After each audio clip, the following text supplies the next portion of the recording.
అందరికీ నమస్తే. Welcome to the Telugu tutor channel. So ఇప్పుడైతే మనకు ఆంధ్రప్రదేశ్ ప్రభుత్వం రీసెంట్గా మనకి నోటిఫికేషన్ అయితే రిలీజ్ చేయడం జరిగింది కదా. మరి ఈ నోటిఫికేషన్లో కంప్లీట్ డీటెయిల్స్ అదే డిస్ట్రిక్ట్ వైజ్ పోస్టుల గురించి అయితే అనౌన్స్ చేస్తూ ఒక 38 పేజీలు ఉండేటటువంటి నోటిఫికేషన్ అయితే కొద్ది నిమిషాల ముందే మనకు AP state level police recruitment board ఏదైతే ఉందో SLPRB అయితే రిలీజ్ చేసింది. మీరైతే స్క్రీన్పై చూస్తున్నారు ఆర్సీ నెంబర్ అండ్ డేట్ అయితే 28 నవంబర్ 2022.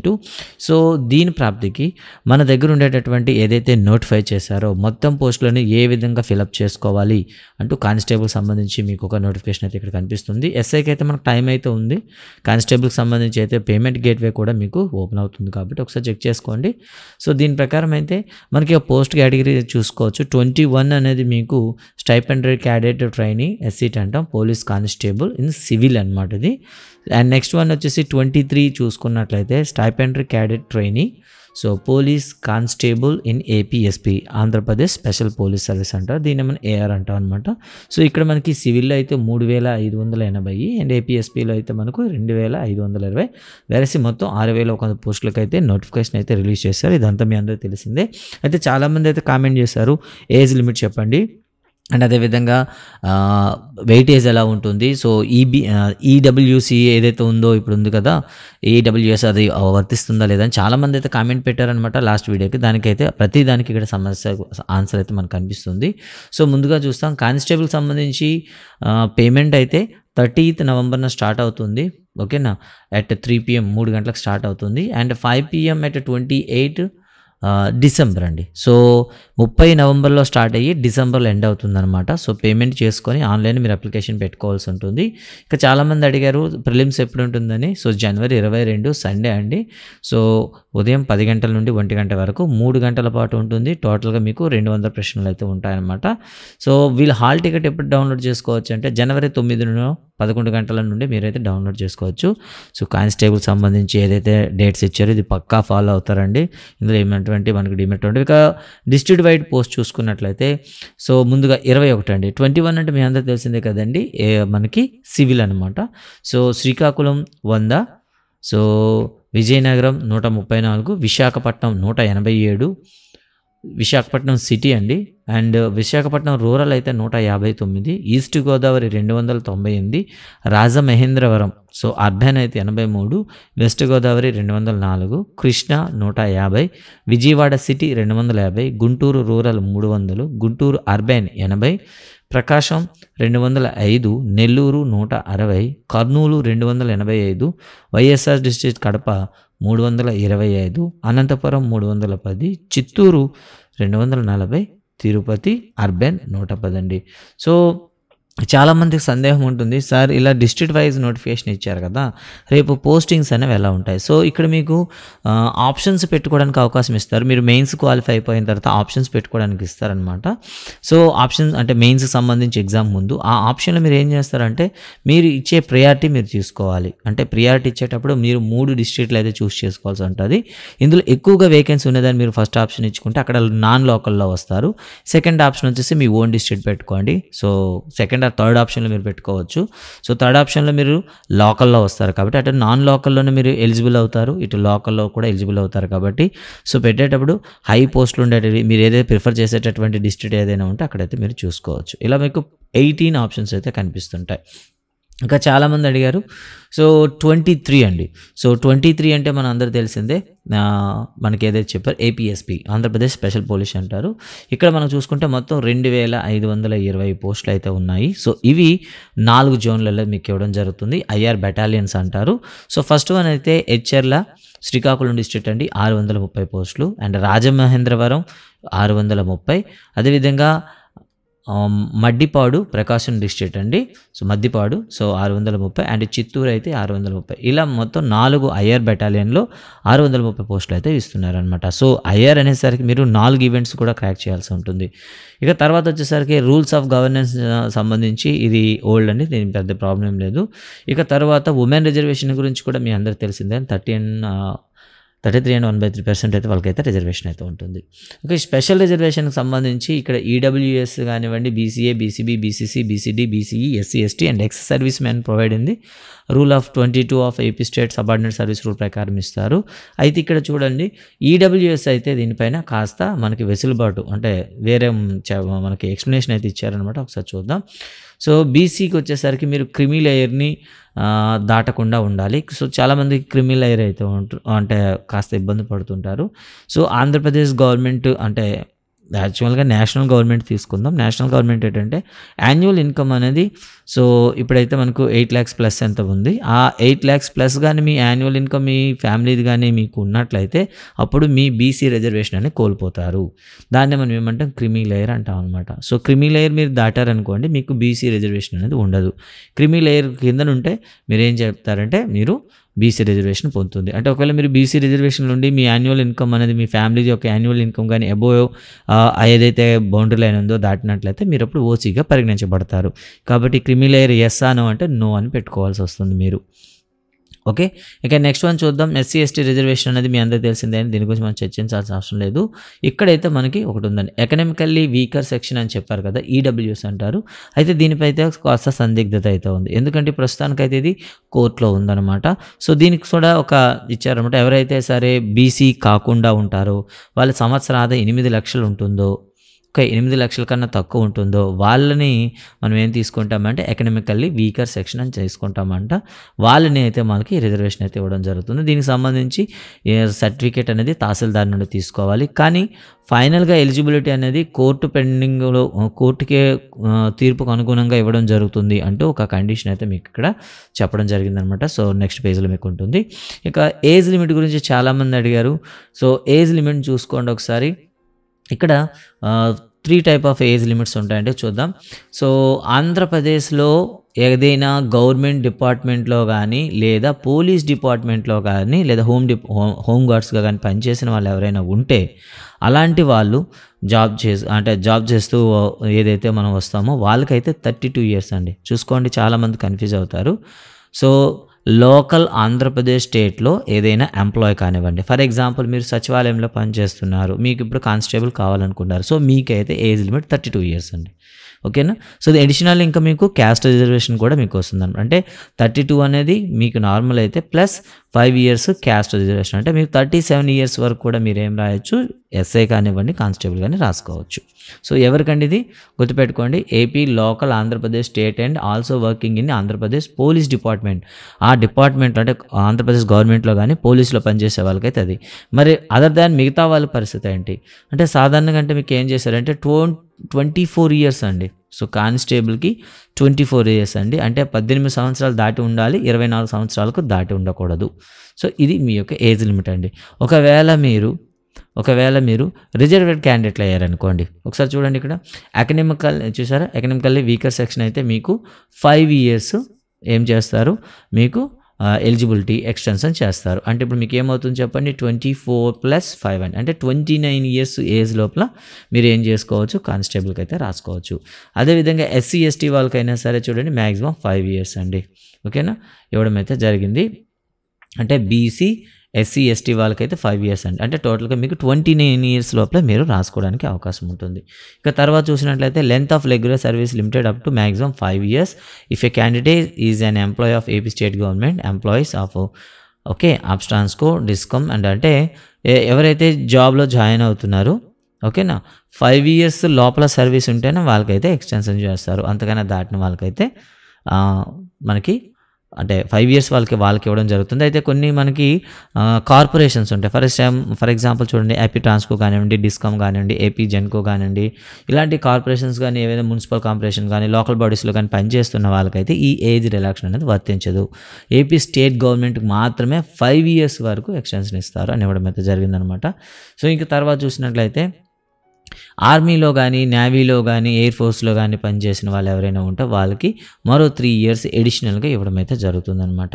ఓకేనా. అంతేకాకుండా ఎన్సీసీ క్యాడెట్ కానీ సర్టిఫికేట్ ఉన్నట్లయితే లేదా ఇందులో ఇన్స్ట్రక్టర్గా పనిచేసిన వాళ్ళకి మరో 3 years అయితే ఎక్స్టెన్షన్ అయితే ఇవ్వడం జరుగుతుంది. సో ఈ విధంగా ఎక్స్టెన్షన్ అయితే ఇవ్వడం జరిగిందనమాట. ఓకేనా అండి, రైట్. సో తర్వాత ఇక్కడ చూడండి కండిషన్ చెప్పారు, up to 3 years if a candidate is a restricted temporary employee in the state census department with minimum service of 6 months during 1991. అంటే ఇది సెన్సస్ డిపార్ట్మెంట్లో 6 months కన్నా ఎక్కువగా పనిచేసి ఉంటే ఎవరైనా అలాంటి వాళ్ళకి ఒక 3 years వరకు ఎక్స్టెన్షన్ చేస్తామంటే ఇవ్వడం అయితే జరిగిందనమాట. సో ఇది ఉమెన్కి మెన్కి డిఫరెంట్గా ఉంటుంది, ఇది చట్టపరంగా చేస్తున్నాం, దాన్ని ఎటువంటి ప్రశ్నించడానికి లేదు అంటూ ఏజ్ రిలాక్సేషన్ గురించి అయితే చెప్పడం జరిగింది. అయితే ఇక్కడ మీకు క్లియర్గా తెలిసేది ఏంటంటే 18 years దాటి ఉండాలి, 24 years లోపల ఉండాలి. ఒకవేళ మనం రిజర్వ్డ్ క్యాండిడేట్ అయితే మేబీ SC ST BC ఎవరైనా సరే మరో 5 years యాడ్ చేస్తారు. టోటల్గా మీకు 29 years అండి. సో డేట్ ఆఫ్ బర్త్ కూడా చూసుకోండి, 1st July ఓకేనా 2004కి మీరు లెక్క పెట్టుకోవాలి, ఆ డేట్ నుండి మీరు లెక్క పెట్టుకోవాలన్నమాట ఎన్ని ఇయర్స్ అనేది ఉందనేది. ఓకే, సో ఈ విధంగా ఏజ్ రిలాక్సేషన్ అయితే ఇవ్వడం జరిగింది. అండ్ ఏవైతే మనకి పోస్టులు వేకెన్సీస్ ఉన్నాయో వాటికి అయితే ఇవ్వడం జరిగింది. అండ్ మినిమం ఎడ్యుకేషన్ క్వాలిఫికేషన్ అయితే లాస్ట్ వీడియోలో మనం చెప్పాం, ఖచ్చితంగా ఇంటర్మీడియట్ పాస్ అయి ఉండాలి.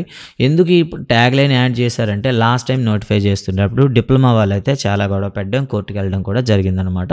సో డిప్లొమా చేసిన వాళ్ళు అంటే 10th తర్వాత డిప్లొమాకి వెళ్ళి ఉంటారు, వాళ్ళు కూడా మేము కానిస్టేబుల్కి ఎలిజిబుల్లే కదా అని ఫైట్ చేశారనమాట. అందుకే ఈసారి అయితే ఇది మనకి కండిషన్ అయితే పెట్టారు, should have studied intermediate and appeared for intermediate examination of 1st year and 2nd year. అంటే 1st year 2nd year ఖచ్చితంగా చదివి ఉండాలి అని అయితే చెప్పడం అయితే జరిగింది, పాస్ అయితే అయ్యి ఉండాలని చెప్పారనమాట. ఓకేనా, ఇక తర్వాత మనం చూస్తే if a candidate who passes higher qualification than the prescribed qualification and the candidate with higher qualification without the prescribed qualification shall also be considered for the section along with the candidate who have the prescribed qualification only. అంటే చాలామంది ఏం చేస్తారంటే degree మీరు ఓపెన్లో చదివాము, intermediate చదవలేదండి, so నేను degree చదివాను కదా అని మీరు అప్లై చేసినా కూడా యాక్సెప్ట్ చేయడండి. సో ఖచ్చితంగా మీరు ఇంటర్మీడియట్ అయితే పాస్ అయి ఉండాలి. So who have the prescribed qualification only, ఏదైతే మీరు చెప్పారో ఆ చెప్పిన వాటిని క్వాలిఫై ఉన్నారా లేదా అని అడుగుతాడండి. ఓకేనండి, ఇదండి సంబంధించి. ఇక మెడికల్ ఏదైతే మీరు చాలామంది అడుగుతున్నారు, సో మెడికల్ అనేది ఎలా ఉండాలి, సో విజన్ అండి, నిజం చూసుకుంటే మీకు 6/6 ఉండాలి. అండ్ అదేవిధంగా నియర్ విజన్ కూడా మీకు 0/5 ఉండాలి. Each eye must have a full field vision, so sight ఎటివి లేకుండా చూసుకోవాలి. అండ్ కలర్ బ్లైండ్నెస్ కానీ స్క్వింట్ ఆర్ మేరీ మోర్బిడ్ అంటామండి, అంటే మెల్ల అంటాం కదా, ఇలాంటి కండిషన్స్ ఉంటే వాళ్ళని తీసుకోవడం ఉండదు. సో ఇవి మనకు ఉండేటటువంటి. అండ్ తర్వాత హెల్త్ పరంగా చూసుకున్నట్లయితే ఎటువంటి డిఫెక్ట్ లేకుండా సౌండ్గా అంటే సౌండ్ బాడీ అయితే కలిగి ఉండాలి. సో ఇక తర్వాత చూసుకున్నట్లయితే candidate who have the following alignment or defects will not be consider for the recruitment of the any post in the specified, అంటే ఫిజికల్ హ్యాండిక్యాప్డ్ కానీ, నాక్డ్ నీ కానీ, లేదా పీజియన్ చెస్ట్ కానివ్వండి, ఫ్లాట్ ఫీట్ కానివ్వండి, and varicose veins కానివ్వండి, hammer toe కానివ్వండి, fractured limbs కానివ్వండి, destroyed teeth కానివ్వండి, స్టామరింగ్ కానీ, hard of hearing and abnormal psychological behaviour కానివ్వండి, ఇలాంటి ఏవైనా డిఫెక్ట్స్ ఉంటే వాళ్ళకైతే తీసుకోవడం అయితే జరగదు. సో మ్యాక్సిమం ఏంటంటే నాక్నీ కానివ్వండి, పీజియన్ చెస్ట్ కానీ నార్మల్గా ఉంటే మీకు ఐడెంటిఫై చేయరు, ఫ్లాట్ ఫీట్ కూడా మీకు అంతగా మీకు ప్రాబ్లం అయితే ఉండదు. అండ్ మిగతా వాటిని మాత్రం నాక్నీకి కూడాను ప్రాబ్లం ఉండదు. అండ్ వెరికోస్ వెయిన్స్ కూడాను చాలా వరకు కన్సిడర్ చేస్తారు. సో అంటే వెరికోస్ వెయిన్స్ అంటే కాస్త మనకు చాలామందికి కాళ్ళ పైన మోకాల నుండి పైకి మీరు చూసుకున్నట్లయితే నరాలు అనేవి ఉబ్బెత్తుగా ఉంటాయన్నమాట, అలా అనమాట, వాళ్ళకి తీసుకోరనమాట. ఓకే, అండ్ ఏదైనా సరే మనకి ఫైనల్గా మెడికల్ చేసేటప్పుడు సివిల్ సర్జన్తో అయితే ఎగ్జామినేషన్ చేస్తారనమాట, తర్వాతనే మిమ్మల్ని యాక్సెప్ట్ చేస్తారు. ఇక ఫీజు విషయానికి వచ్చేసరికి సో 300 రూపాయలు అండి.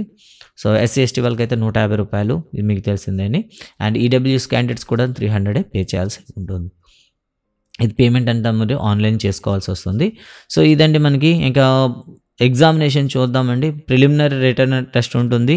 సో ప్రిలిమినరీ మీరు పాస్ అవ్వాలి ఉంటుంది, అంటే వాళ్ళు 1:5 1:10 1:20 1:50 అనేది క్యాండిడేట్ అటెంప్ట్ చేసిన దాన్ని బట్టి స్కోర్ అయితే రిలీజ్ చేస్తారనమాట. నార్మల్గా అయితే ఇక్కడ చెప్పారు, సో 40% ఆఫ్ ది పేపర్ అనమాట పాస్ అవ్వాలి OC వాళ్ళకైతే, అండ్ BC వాళ్ళకైతే 35, 30% for the SC ST and ex service men అండి. చూసుకోండి ఒకసారి. సో OC వాళ్ళకైనా సరే అండ్ EWS వాళ్ళకైనా సరే 40%తో మీరు పాస్ అవ్వాల్సి ఉంటుంది. BC వాళ్ళకైతే 35% అండి. సో ఈ విధంగా మనకి అంటే మీకు 70 మార్కులు దాటించాలి ఖచ్చితంగా. 70 మార్కులు. సో ఓసీ వాళ్ళైతే మీరు 80 మార్కులు దాటించాల్సి ఉంటుంది. మీరు వాళ్ళు SC, ST, X service man వాళ్ళైతే 60 మార్కులు దాటిస్తే మీరు ప్రిలిమ్స్ అయితే క్వాలిఫై అవుతారనమాట. ఓకేనా.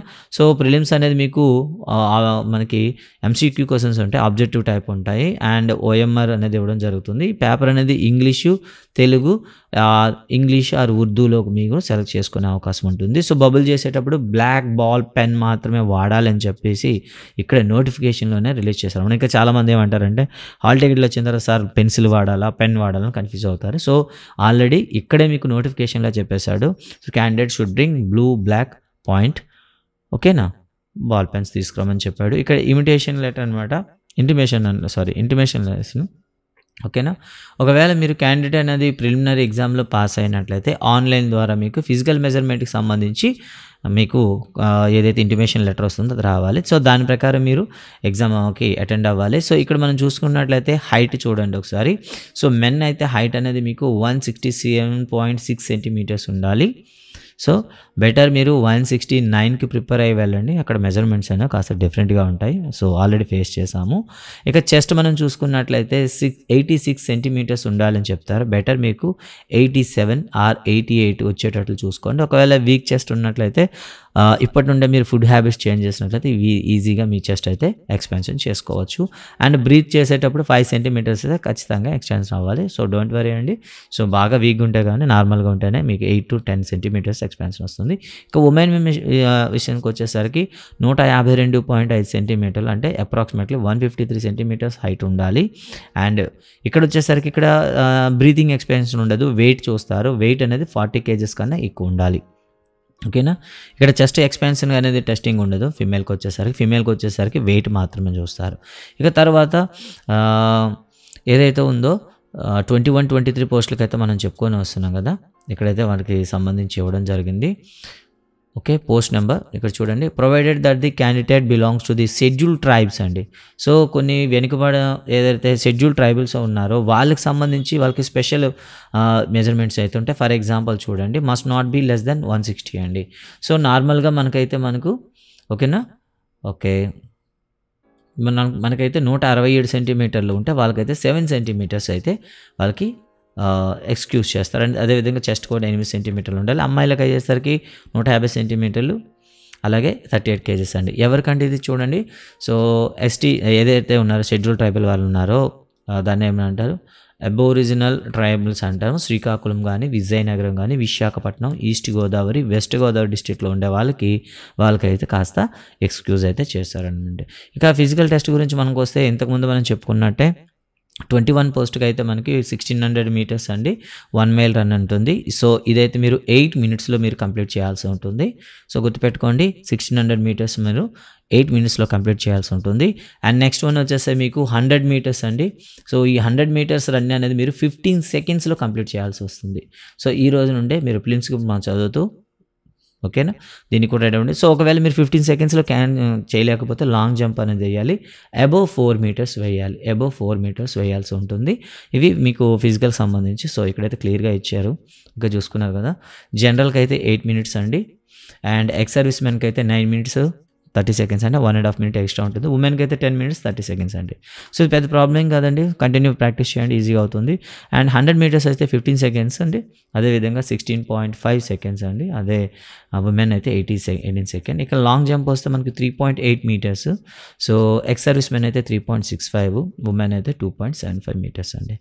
సో ఏదైతే మనకి 21 పోస్ట్ అంటున్నాం కాబట్టి, అంటే సివిల్ కానిస్టేబుల్ వాళ్ళకైతే ఏదో ఒకటి చేస్తే సరిపోతుంది. బట్ ఒకవేళ 23 అయితే 3 మీరు క్వాలిఫై అవ్వాల్సి ఉండే. అండ్ దీంట్లో మీ పర్ఫెక్షన్ బట్టి మార్క్స్ ఇస్తారండి, ఓకేనా. సో 8 minutesలో వేయాల్సి ఉందనుకోండి, మీరు 8 minutesలో వేశారనుకోండి, మీ స్కోర్ అనేది లోగా ఉంటుందన్నమాట. అంటే మీరు ఒకవేళ ఎంత తక్కువ టైంలో వేస్తే మీకు ఎక్కువ పాయింట్స్ అనేవి రావడం అయితే జరుగుతుందన్నమాట. అదేవిధంగా 15 secondsలో వేస్తే మీకు 30 marks అని చెప్పారు కదా, అంటే వాళ్ళు ఇచ్చేటటువంటి లో టైంకి ఎక్కువ మార్కులు ఇస్తారంట. లాంగ్ జంప్ కూడా ఎంత ఎక్కువ వేస్తే అంత ఎక్కువ మార్క్స్ వస్తాయి ఏఆర్కి అయితే అండి. ఓకే అండి, ఇది మనకు సంబంధించింది. సో మీరు ప్రిలిమ్స్ క్వాలిఫై అయిపోయారు, ఫిజికల్ ఎఫిషియన్సీ టెస్ట్ పాస్ అయిపోయిన తర్వాత సేమ్ మళ్ళీ మీకు ఏమవుతుందంటే వెబ్సైట్లో మీకు ఇంటిమేషన్ లెటర్ అయితే ఇవ్వడం అయితే జరుగుతుంది. ఫైనల్ ఎగ్జామ్, ఈ ఫైనల్ ఎగ్జామ్ అనేది 200 questions మళ్ళీ ఉంటుంది. ఇందులో హైయెస్ట్ స్కోర్ చేసిన వాళ్ళకి ప్రాసెస్ అనేది నెక్స్ట్ మనకి ఏమొస్తుంది మెడికల్ అబ్జర్వేషన్కి అయితే కాల్ లెటర్ అయితే రావడం అయితే జరుగుతుంది. సో ఖచ్చితంగా ఇక్కడ కూడా మీకు ఏముంది ఓసీ వాళ్ళు కానివ్వండి అండ్ దోస్ ఈడబ్ల్యూఎస్ వాళ్ళకైతే 40% అనమాట qualifying and 35 for BC 30 for the SC ST ST. కానీ ఇక్కడ మీకు హై స్కోర్ వచ్చిన వాళ్ళని తీసుకుంటారనమాట. ఓకేనా. సో ఇక్కడ candidate will have to mention their option of language in which he should be written exam. So ఇక్కడ కూడాను మీరు ఏ దానిలో రాస్తారు అనే దాని గురించి లాంగ్వేజ్ సంబంధించి ముందే మీరు చూస్ చేసుకోవాల్సి ఉంటుంది. ఈ విధంగా మీరు ఫైనల్ సెలక్షన్ అయిపోయిన తర్వాత సో రిటర్న్ టెస్ట్లో మీకు హైయెస్ట్ మార్క్స్ వచ్చిన దాన్ని బట్టి అండ్ ఎవరైతే మనకి ఏఆర్లో ఉన్నారో ఏపీఎస్పీ అని చెప్పాం కదా, ఏపీఎస్పీ ఉన్నారో ఈ రెండింటిలో కూడా మీకు ఏం చేస్తారంటే సివిల్లోకి వచ్చేసరికి టాపర్స్ అందరినీ కూడా సివిల్లో తీసుకుంటారు. ఇక తర్వాత కట్అవుట్ తర్వాత ఏదైతే వచ్చిందో తర్వాత మీకు వచ్చేటటువంటి ఈవెంట్స్లో వచ్చిన స్కోర్ని కలుపుకుంటూ మీకు ఏఆర్లోకి తీసుకోవడం అయితే జరుగుతుందన్నమాట. ఈ విధంగా మనకి పోస్ట్ అనేది రిక్రూట్మెంట్ అయితే చేయడం జరుగుతుంది. ఇక రిమైనింగ్ అనేది సో రిజర్వేషన్ సంబంధించి లోకల్ బాడీ ఏది నాన్ లోకల్ బాడీ ఏది అండ్ అప్లికేషన్స్లో పెట్టేటప్పుడు లోకల్గా ఎలా డిసైడ్ చేస్తారు అనే డీటెయిల్స్ అయితే ఇచ్చారు. ఇవైతే మీకు అవసరం లేదు. సో ప్రిలిమినరీకి సంబంధించి ఏదైతే ఇన్ఫర్మేషన్ ఉందో ఏదైతే మీకు ఏజ్ రిలాక్షన్ గురించి అడిగారో దాని గురించి అయితే క్లియర్గా ఇక్కడ చెప్పడం జరిగింది. So at the same time నేను కూడా ఎక్స్ప్లెయిన్ చేశానని అనుకుంటున్నాను. ఓకే. అండ్ ఈ వీడియో మీకు నచ్చినట్లయితే లైక్ చేయండి, షేర్ చేయండి అండ్ ఇలాంటి అప్డేట్స్ అనేవి మన ఛానల్లో వస్తుంటాయి. అండ్ 6th క్లాస్ నుండి 10th క్లాస్ వరకు ఏదైతే కానిస్టేబుల్కి అవసరమైనటువంటి జిఎస్ ఏదైతే ఉందో సైన్స్ కానివ్వండి, సోషల్ కానివ్వండి, బయాలజీ కానివ్వండి, ఫిజిక్స్ కానివ్వండి మా ఛానల్ అయితే అప్లోడ్ చేయడం జరుగుతూ ఉంది. ఇకపైన ఇంకా వేగవంతం చేయడం కూడా జరుగుతుంది. ఛానల్ని సబ్స్క్రైబ్ చేసుకొని ఫాలో అవ్వండి. ఫ్రెండ్స్ అందరికీ షేర్ చేయండి. Thank you very much. జై హింద్.